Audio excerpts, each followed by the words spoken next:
Bismillahirrahmanirrahim. Assalamualaikum warahmatullahi wabarakatuh.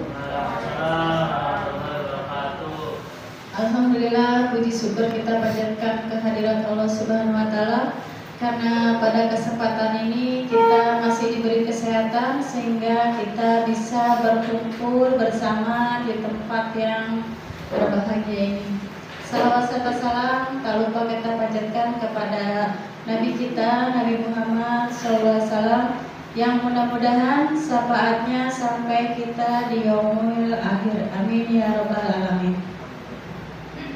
Terima kasih saya ucapkan kepada Bapak Ibu Guru yang telah meluangkan waktunya untuk hadir di acara diseminasi penyebaran pemahaman dan penerapan pengalaman budaya positif, yang pada saat ini saya sedang melakukan pendidikan di guru penggerak ini di modul 1.4 ini, yaitu penyebaran budaya positif.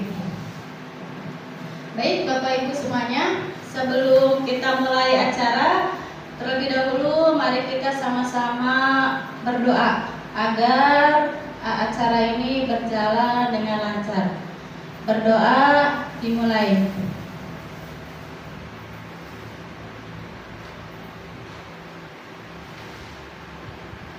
Selesai.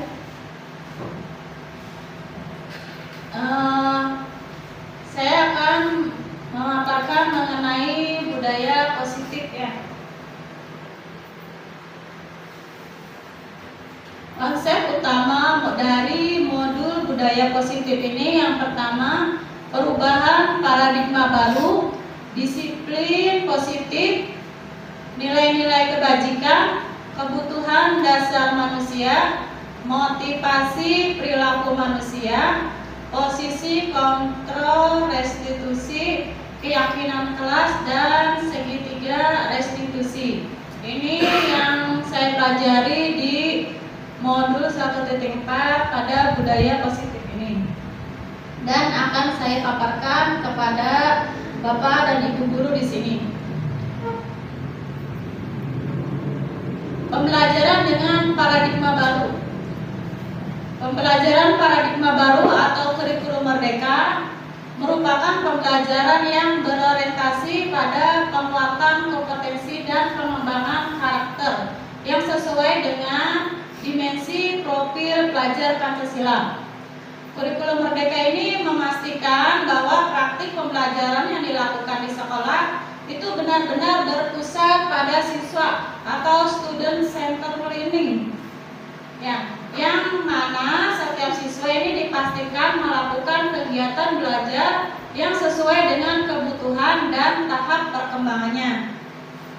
Yang sebelumnya kita lakukan itu kan biasanya pembelajaran itu berpusat pada guru. Semuanya guru yang mulai dari pembuka pembelajaran sampai proses pembelajaran semuanya juga itu dikuasai sama guru. Nah, untuk kurikulum sekarang ini pembelajaran itu lebih berpusat kepada siswa. Bagaimana Bapak Ibu, masih semangat ini? Sepertinya mulai kendor semangatnya siang hari ini. Untuk lebih semangat lagi, untuk guru-guru hebat kita kasih tepuk wow. Caranya tepuk saat saya berbicara tepuk wow, prok prok prok kasih W, prok prok prok kasih O, prok prok prok kasih W, prok prok prok wow. Dengan semangat ya Bapak Ibu, biar tidak mengantuk. Siap? Siap. Tepuk wow. Kasih W, kasih O, kasih W. Wow. Wow, lebih semangat dong. Pokoknya tuh ya, lebih semangat lagi. Sudah? Oke? Oke, terima kasih Bapak Ibu. Kita lanjutkan. Miskonsep tentang teori kontrol ini, ilusi guru mengontrol murid. Kemudian ilusi bahwa semua penguatan positif itu efektif dan bermanfaat. Ilusi bahwa kritik dan membuat rasa bersalah mampu karakter. Ilusi bahwa orang dewasa berhak memaksa.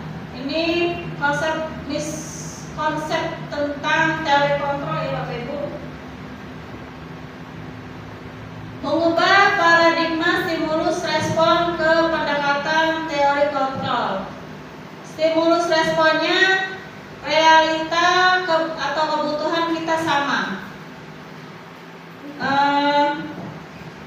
Teori kontrolnya realita kebutuhan kita itu berbeda. Jadi tidak semua kebutuhan setiap individu itu sama. Setiap kita pasti mempunyai kebutuhan yang berbeda-beda sesuai dengan keinginan dan tujuan yang akan kita capai. Stimulus responnya semua orang melihat yang sama. Teori kontrolnya ini setiap orang memiliki gambaran yang berbeda. Tidak semua yang kita lihat, kita inginkan pasti sama dengan orang lain. Ya pasti itu berbeda.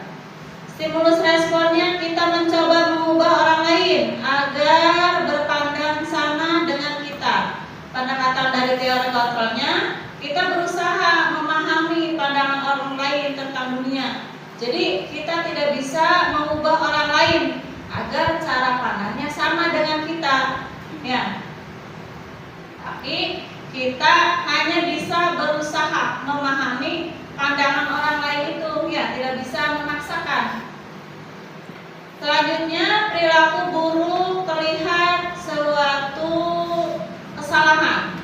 Pendekatan dari teori kontrolnya, semua perilaku itu memiliki tujuan. Kadang yang kita lihat orang lain berbuat salah belum tentu menurut mereka itu salah, ya.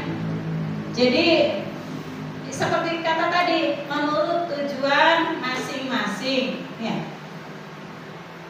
Stimulus respon.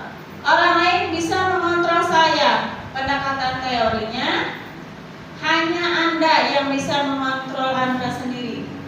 Tidak ada orang lain yang bisa mengontrol diri kita, ya. Kita sendiri yang harus bisa mengontrol diri kita. Jangan mudah terpengaruh. Stimulus respon. Saya bisa mengontrol orang lain. Pendekatan teori kontrolnya, Anda tidak bisa mengontrol orang lain. Seperti tadi, orang lain tidak bisa mengontrol kita, kita pun sama, tidak bisa mengontrol orang lain. Pemaksaan ada pada saat bujukan gagal. Jadi saat kita pun bujuk gagal itu biasanya suka ada paksaannya. Nah, pendekatan teori kontrolnya itu kolaborasi dan konsensus, menciptakan pilihan-pilihan baru. Jadi saat kita melakukan diskusi menemui kegagalan, jangan ada paksaan, tapi mencari alternatif yang lain, solusi-solusi yang lain, pendekatan-pendekatan yang lain, ya, agar mencapai kesepakatan bersama. Stimulus responnya, model berpikir menang atau kalah. Pendekatan teori kontrolnya, model berpikir menang, menang, menang. Jadi setiap orang pasti menang. Seperti itu ya Bapak Ibu. Selanjutnya mengenai disiplin positif. Disiplin berasal dari kata disiplina, yang artinya belajar. Disiplin mengacu pada disiplin diri yang memiliki tanggung jawab terhadap apa yang dilakukan berdasarkan nilai-nilai yang diyakini. Disiplin positif merupakan salah satu cara penerapan disiplin yang bertujuan untuk menumbuhkan kesadaran serta memberdayakan peserta didik tanpa imbalan penghargaan atau reward, ancaman atau hukuman. Nah, di sini kita membiasakan anak itu untuk sadar akan dirinya sendiri, ya, mengerjakan segala sesuatu itu bukan karena akan dikasih penghargaan atau dia merasa terancam atau takut hukuman, ya, tapi diharapkan anak itu bisa dari dirinya sendiri. Saya melaksanakan ini karena yang memang itu kebutuhannya ya. Jadi tidak karena adanya reward atau ancaman atau hukuman dari aturan-aturan yang ada.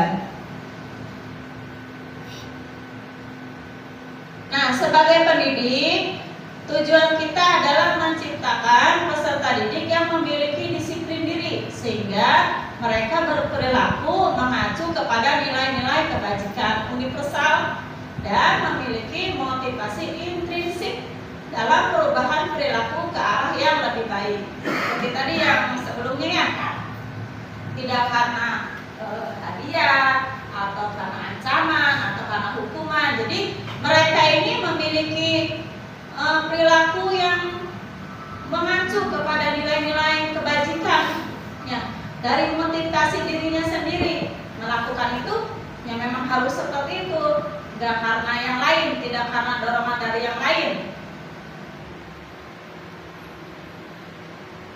Nah, nilai-nilai kebajikan ini ada 3 nilai kebajikannya, nilai yang disepakati bersama, lepas dari suku, bangsa, bahasa, agama maupun latar belakang. Jadi keseluruhannya.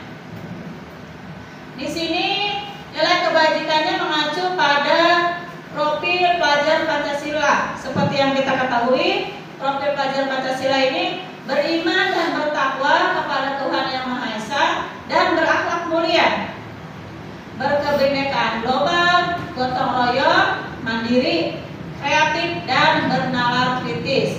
Selanjutnya, nilai kebajikan Ibo Primary Years Program. Di dalamnya ini berisi toleransi, rasa hormat, integritas, mandiri, menghargai, antusias, empati, keingintahuan, kreativitas, kerjasama, percaya diri, dan komitmen. Nilai kebajikan yang ketiga itu keterampilan hidup. Di dalamnya berisi mengenai dapat dipercaya, lurus hati, pendengar yang aktif, tidak merendahkan orang lain, dan memberikan yang terbaik dari diri. Nah, ini kebutuhan dasar manusia. Kebutuhan dasar manusia adalah segala sesuatu yang kita lakukan untuk mendapatkan apa yang kita inginkan. Seluruh tindakan yang kita lakukan memiliki tujuan tertentu, dan semua usaha terbaik yang kita lakukan adalah dalam rangka agar kebutuhan dasar kita terpenuhi dengan baik. Jadi manusia dalam memenuhi kebutuhannya itu pasti akan berusaha yang terbaik dan yang paling bisa mereka lakukan untuk memenuhi kebutuhannya. Kebutuhan yang mereka penuhi dengan sebaik-baiknya. Nah, ini ada 5 kebutuhan dasar manusia. Yang pertama, kebutuhan bertahan hidup. Di dalamnya, seperti kita ketahui, orang hidup memerlukan makan, pakaian, tempat tinggal, keamanan, kesehatan, ya. Semua ini yang dibutuhkan dalam kita memenuhi kebutuhan dalam bertahan hidup. Tidak mungkin kalau kita tidak makan bisa bertahan hidup, kan pasti kelaparan, ya. Begitu juga pakaian. Kita sebagai manusia yang bersosial pasti memerlukan pakaian. Dan sudah tidak zaman primitif lagi tidak berpakaian, ya Bapak Ibu. Tempat tinggal juga sama. Itu untuk tempat kita melepas istirahat, bernaung, berkumpul bersama keluarga. Kesamaan juga sama, ya. Aman dari gangguan orang-orang jahat atau gangguan dari luar. Kesehatan ini tentu sangat dibutuhkan dalam kehidupan, tetap sehat, ya. Kemudian kasih sayang dan rasa diterima. Ini rasa diterima, dipedulikan, berbagi, kerjasama, menjadi bagian dalam kelompok. Ini salah satu termasuk dalam kasih sayang dan rasa diterima. Kemudian kebutuhan yang ketiga yaitu penguasaan. Ini bisa dari contohnya itu harga diri, keinginan untuk dianggap, memimpin, berprestasi, diakui dan didengar. Ya. Kebutuhan yang keempat itu kebebasan. Di sini berisi mengenai mandiri, memiliki pilihan, mencoba hal baru, maupun mengendalikan arah diri. Ini kebebasan ya. Kemudian kesenangan. Kesenangan di sini bisa berisi bermain, humor, antusiasme, dan tertawa. Ya, tidak mungkin kan kalau menangis kesenangannya, jadi tertawa bahagia. Nah, motivasi perilaku manusia ini terbagi menjadi dua, motivasi ekstrinsik dan motivasi intrinsik. Motivasi ekstrinsik ini untuk mendapat imbalan atau penghargaan dari orang lain, untuk menghindari tidak nyaman atau hukuman. Sementara motivasi intrinsik ini untuk menjadi orang yang mereka inginkan dan menghargai diri sendiri dengan nilai-nilai yang mereka percaya. Jadi kalau ini dari luar, ini dari dalam diri sendiri. Motivasi ekstrinsik ini bisa muncul karena ingin mendapatkan imbalan. Ya, kita mengerjakan sesuatu karena ingin dipuji atau ingin mendapat hadiah, itu berarti termasuk motivasi ekstrinsik. Ya. Kemudian ingin menghindari hukuman juga sama ya, itu termasuk motivasi ekstrinsik. Jadi dari luar diri kita. Sementara motivasi intrinsik ini untuk menjadi orang yang mereka inginkan dan menghargai diri sendiri. Jadi dari dalam diri kita sendiri, kita melakukan ini karena memang keinginan kita sendiri. Kita selamanya datang ke sekolah tepat waktu bukan karena ingin dipuji kepala sekolah ya Bapak Ibu.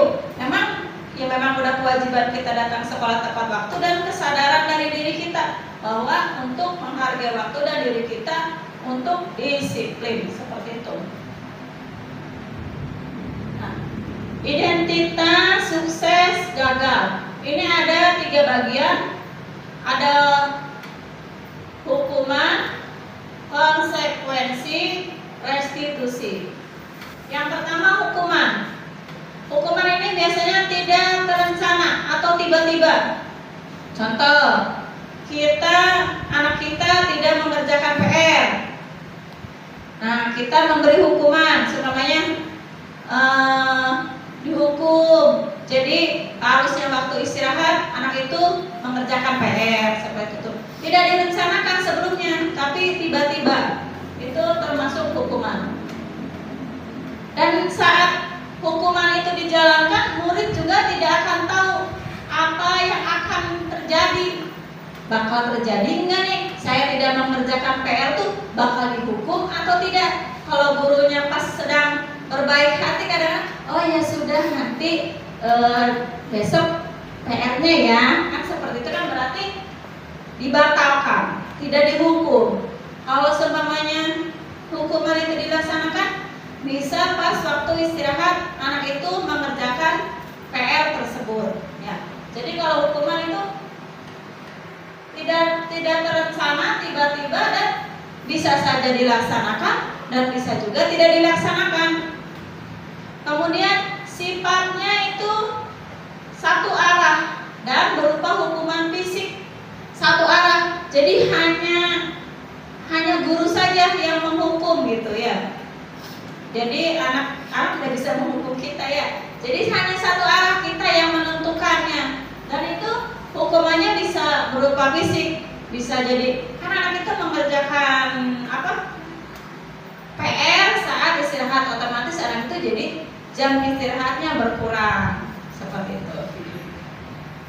Kemudian konsekuensi ini lebih terencana, lebih disepakati sesuai peraturan. Jadi peraturan itu sudah ada, sudah disepakati. Kalau kamu tidak mengerjakan PR, nanti waktu istirahat kamu akan terpotong untuk mengerjakan PR. Itu contohnya ya. Jadi murid ini melakukan, sudah tahu bahwa aturannya seperti itu, dan ya pasti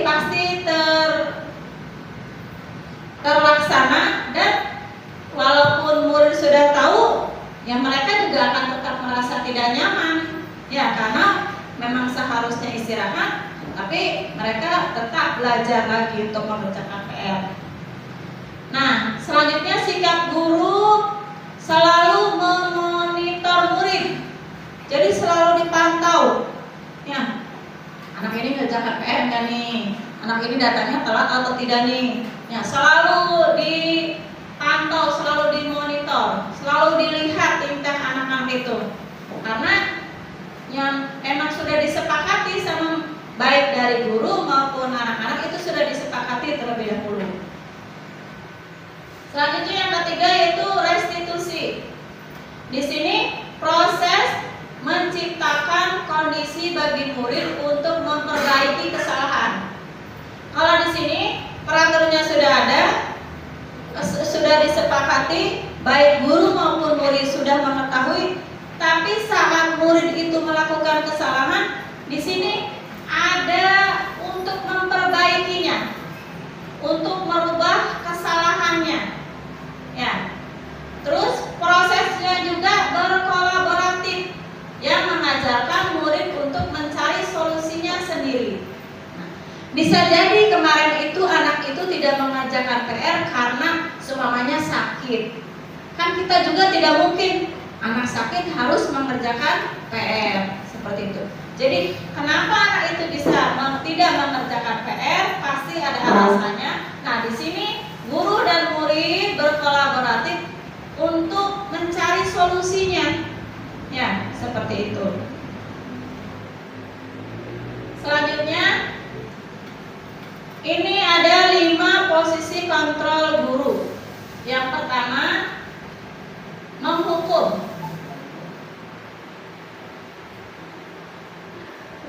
Yang pertama menghukum, kedua membuat merasa bersalah. Yang ketiga, posisi kontrol guru sebagai teman.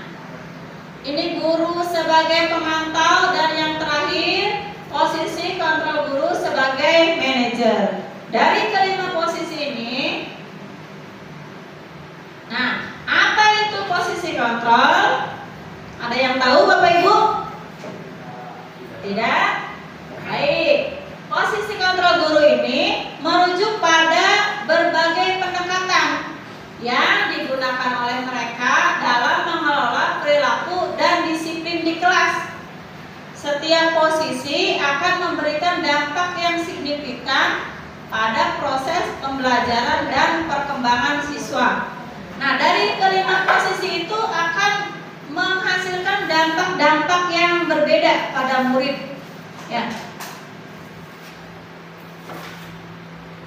Nah, ini contoh penerapan 5 posisi kontrol. Ini ada kasus siswa tidak memakai atribut lengkap saat upacara. Pasti kita suka menemui padahal hari Senin itu tidak 1 kali ya, setiap 1 minggu, setiap 1 bulan itu ada 4 hari Senin. Tapi pasti ada saja anak yang atributnya saat upacara itu tidak lengkap. Ya, ada yang topinya ketinggalan, ada yang dasinya hilang, ada yang kaos kakinya entah kemana ya. Nah, di sini guru di posisi penghukum. Biasanya guru pada posisi penghukum ini akan berbicara mengenai peraturan ya. Patuhi aturan di sekolah. Lalu selalu berdiri di depan barisan. Ini menghukum, tidak ditanya kenapa atau kemana bisanya hilang itu atribut topinya kemana, tapi langsung memberikan hukuman, memisahkan anak tersebut ya ke barisan depan. Yang kedua itu membuat rasa bersalah. Nah, kadang-kadang kita juga untuk menyadarkan murid itu kadang-kadang pakai teknik ini, biar anak itu menyesal karena sudah tidak patuh peraturan. Berapa kali Bu Guru harus memberitahu kamu, Bu Guru kecewa sama kamu. Nah, di sini anak tidak akan menyesal. Oh iya, saya sudah mengecewakan guru, saya menyesal. Jadi ada rasa bersalah pada anak itu ya. Kemudian sebagai teman, di saat guru sebagai teman ini biasanya, ayolah yang tertib, buat Bu Guru bangga. Kali ini tidak apa-apa kamu salah. Nah, kadang-kadang karena kita kedekatan kita sama anak-anak, ada saja yang lupa tidak bawa topi. Nah, ayo tertib-tertib nih, Ibu kasih pinjam topinya. Kadang-kadang seperti itu ya Bapak Ibu ya. Padahal mah topinya memang punya dia sendiri, karena dia lupa nyimpennya, tertinggal di kelas. Ya, kadang-kadang anak-anak tidak ingat dengan barang-barang sendiri. Kemudian yang keempat ini posisi pemantau. Nah, ini di posisi ini kamu sudah melanggar. Apa peraturannya? Apa peraturan dan apa konsekuensinya? Nah, kalau di sini hampir mirip dengan menghukum ya kalau pemantau ini. Tapi tetap diingatkan apa melanggarnya, konsekuensinya apa. Tetap dikaitkan dengan peraturan yang ada di sekolah. Kalau ini langsung aja, kalau yang di penghukum ini salahnya udah salah langsung hukum seperti itu. Kalau di sini ada diingatkan mengenai peraturan yang ada di sekolah. Ya. Yang kelima ini posisi kontrol manajer. Nah, di sini guru lebih bijaksana ya, lebih tidak langsung menghukum, tetapi anak itu untuk bisa memperbaiki kesalahannya. Seperti gini kalimatnya, apakah kamu tahu kesalahanmu? Nah, kira-kira bagaimana kamu akan memperbaiki kesalahan ini? Nah, kan berarti anak itu ditanya, kenapa dia kesalahannya apa? Tidak pakai topi. Nah, bagaimana untuk memperbaikinya? Jadi nanti setiap hari Senin sebelum ke sekolah diperiksa dulu perlengkapan untuk upacaranya seperti itu. Jadi anak itu mencari solusi dari kesalahan mereka. Jadi akan teringat terus ya, tanpa harus dihukum atau tanpa harus diingatkan terus konsekuensi dari peraturan tersebut ya. Anak salah, ditanya kesalahannya apa, terus solusinya bagaimana nih biar tidak melakukan kesalahan itu berulang-ulang. Kadang-kadang anak setiap minggu ya anak itu lagi yang nggak bawa topi kan, sepertinya Bapak Ibu ya. Si Fajri dirinya sama kesalahannya nggak bawa topi. Nah, karena belum ada kesadaran dari anak tersebut. Nah, kita diusahakan sebagai guru itu bisa memposisikan kita itu sebagai manajer agar anak itu tidak ada trauma dihukum atau dia merasa malu, dan dia juga bisa memperbaiki dari kesalahan itu sendiri. Nah, selanjutnya ini mengenai keyakinan kelas. Mengapa keyakinan kelas? Mengapa tidak peraturan kelas? Ada yang tahu? Tidak. Nah, mengapa kita memiliki peraturan tentang penggunaan helm saat mengendarai kendaraan roda 2 atau motor? Ada yang tahu? Kenapa nih kita harus pakai helm? Biar apa? Biar selamat. Ya. Mengapa kita memiliki peraturan tentang penggunaan masker dan mencuci tangan setiap saat?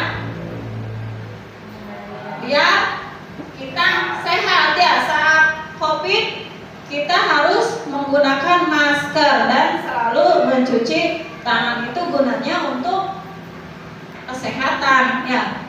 Nah, itulah adanya keyakinan ya.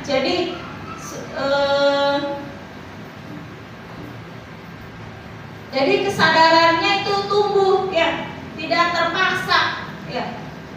Ini memakai helm harus sadar kalau dengan menggunakan helm bila terjadi kecelakaan akan mengurangi resiko cedera yang parah. Itu ya, keselamatan, demi keselamatan. Yakin kita tuh meyakini ya. Jadi dengan sendirinya kita mematuhi peraturan tersebut. Selalu menggunakan helm saat berkendaraan.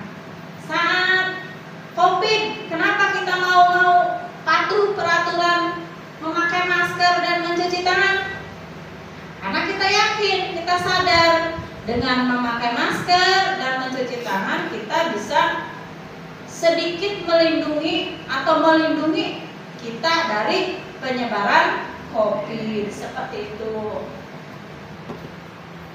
Selanjutnya, pembentukan keyakinan kelas. Keyakinan kelas ini bersifat abstrak, berupa pernyataan universal dibuat dalam pernyataan positif. Sedikit saja agar mudah diingat. Jadi terkudu berebet banyak peraturan, nggak boleh ini, nggak boleh itu, ini itu. Ya, sedikit tapi anak itu paham, ya Bapak Ibu. Dan pernyataannya itu berupa positif. Jadi tidak boleh ada kata tidak boleh. Jadi kata-katanya, pernyataannya itu harus positif dan harus sesuai dengan kondisi kelas dan sekolah sehingga mudah diterapkan. Seumpamanya sekolah kita ingin menerapkan budaya bersih, berarti harus bagaimana kira-kira peraturan kelasnya?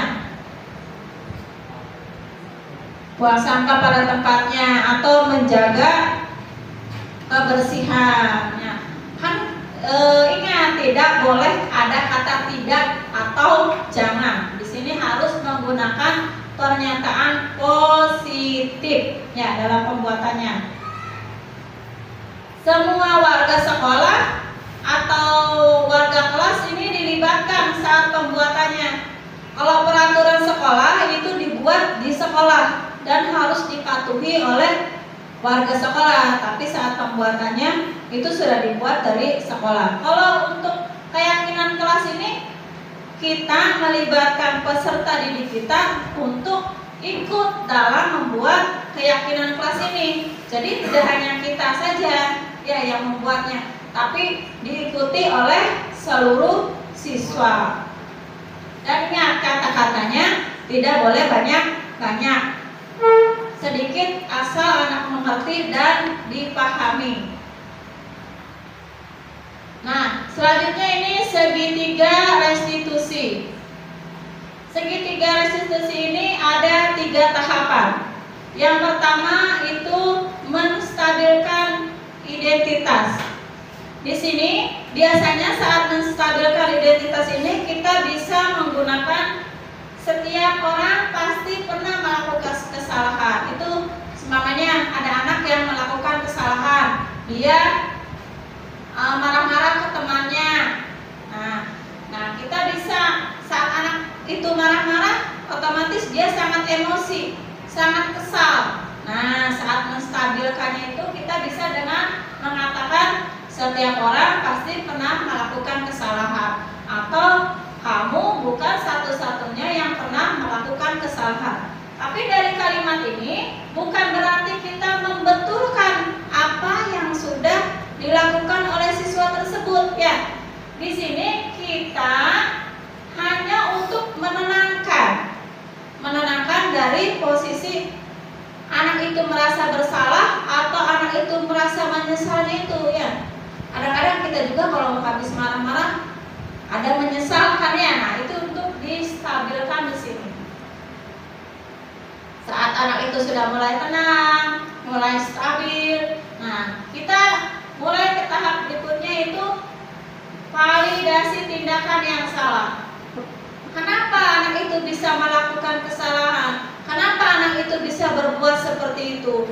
Kita biasanya suka menanyakan atau bisa menanyakan, kamu tentu punya alasan mengapa melakukan itu.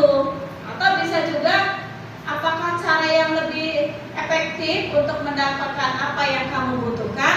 Nah, pasti anak-anak saat melakukan perbuatan itu bisa saja untuk memenuhi kebutuhannya itu, yang tadi 5 kebutuhan manusia.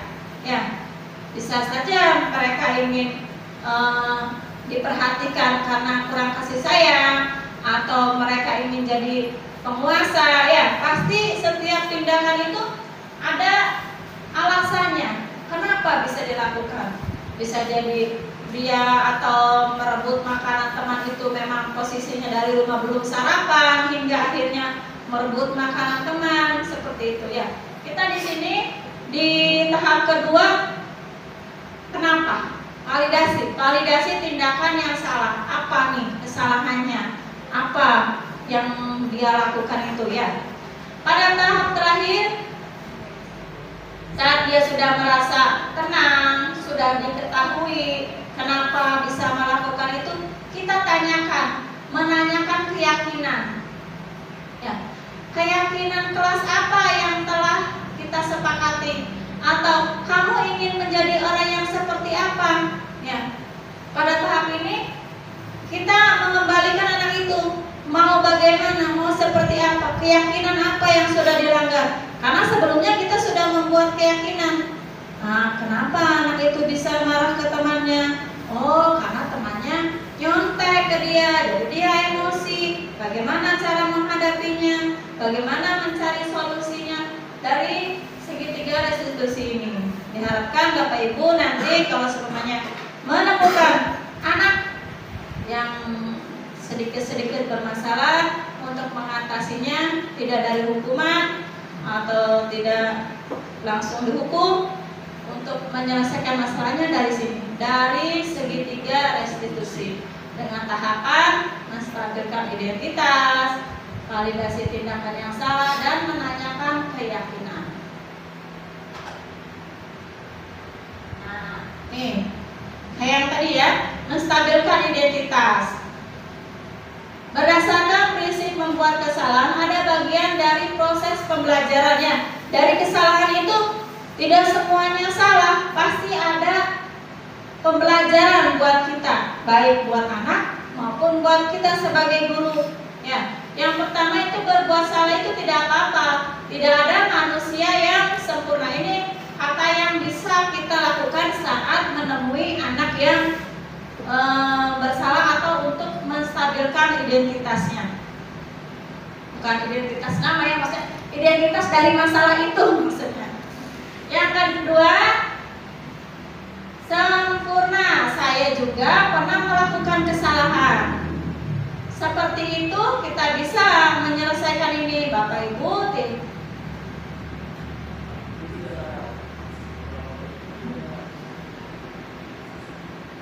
Kemudian tertarik menjadi siapa yang salah, tapi Bapak ingin mencari solusi dari permasalahan ini. Kamu berhak merasa begitu. Apakah kamu sedang menjadi teman yang baik buat dirimu sendiri? Nah, ini tuh maksudnya satu kalimat ya Bapak Ibu. Maaf, ini saya ada kesalahan sedikit.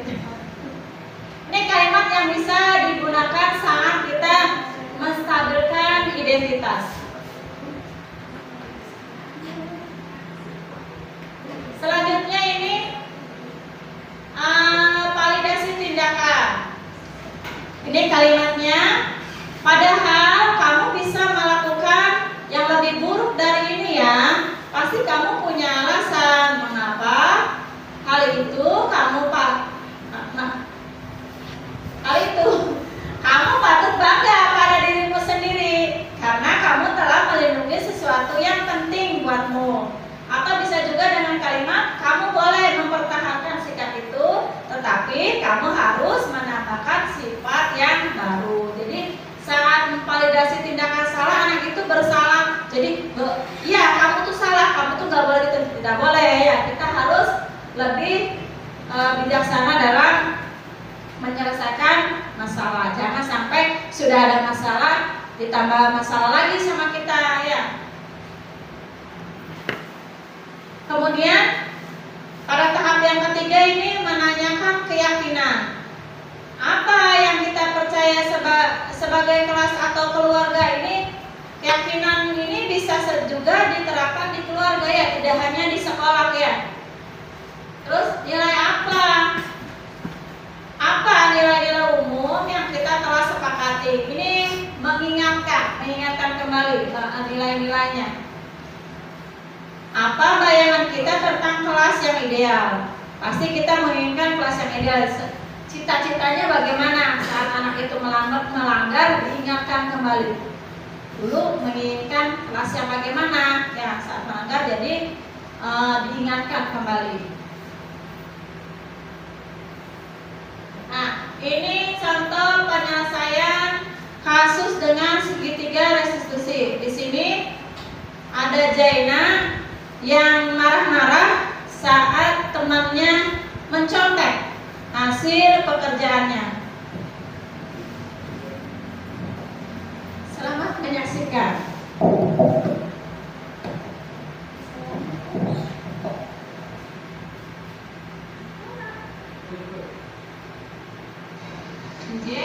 Ibu dengan laporan dari ketua kelas katanya harus kesal yang marah-marah.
Ya, dari tayangan ini ada tidak segitiga restitusinya.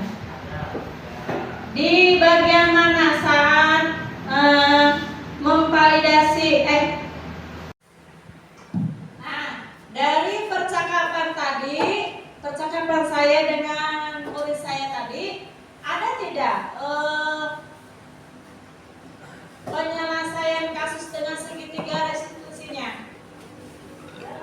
Ada ya, dari mulai memvalidasi, mengidentifikasi identitas kesalahannya apa ya, kemudian memvalidasi dan menanyakan keyakinan yang dilanggar oleh Jaina. Ya. Nah, saat anak kita diselesaikan kasusnya dengan segitiga restitusi ini, nah ini tanggapan dari Jaina.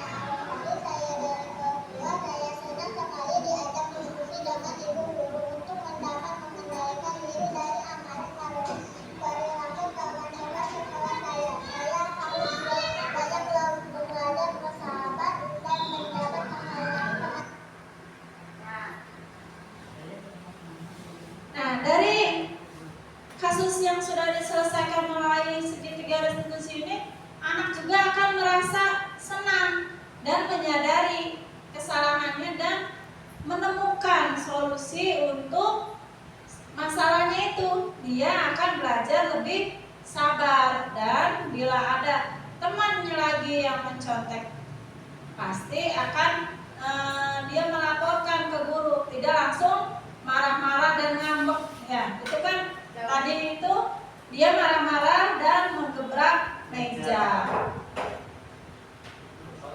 Nah, dalam penerapan disiplin positif, hendaknya guru memiliki standar kepribadian profesional dan sosial yang baik, di mana guru ini mampu merefleksi pada posisi kontrolnya saat ini, bagaimana perjalanan dirinya sebagai seorang among, posisi manajer yang menuntun murid-muridnya menjadi insan yang mandiri, merdeka, dan bertanggung jawab. Ini kutipan dari Standar Nasional Pendidikan.